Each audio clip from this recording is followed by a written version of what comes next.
God bless the Philippines, the mother of all nations, a chosen race of God Most High.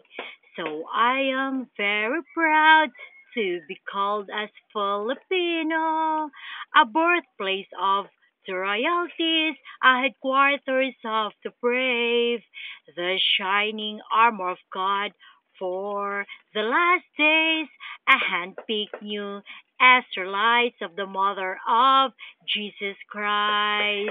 What a blessed one we are, once a pagan nation, but now baptized in the name of Jesus Christ. Through the shedding of the blood of Ferdinand Magellan, our ancestors had opened their eyes to the true living God, that we have a father, that we have a brother, that we have a mother, that we're grand holy family. Friars had been wronged, so Cecil came into surface to end the tyranny of hypocrisy and to revive the true doctrines that agreed by God political system, the mean the moral values of the Holy Bible.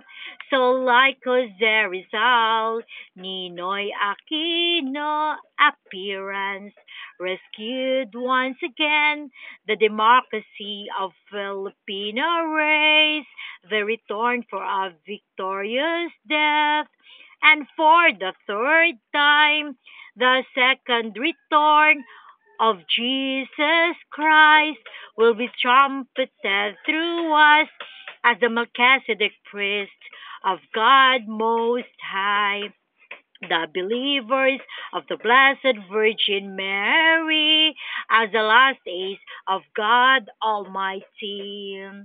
We will fight for what is really right. We will destroy the greediness of humankind.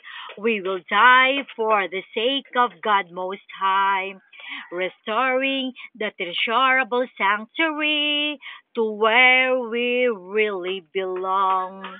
The moment of truth will come to reality. Brahmoki universe are declared as the apostles of the last days, the last disciples of God. We will scatter our blood around the globe after the Lamb of Jesus Christ sacrifice. We are the victors of Jesus Christ. It's our very goal to nail not just the evil believers, but Lucifer himself, the father of all lies that destined to die everlastingly.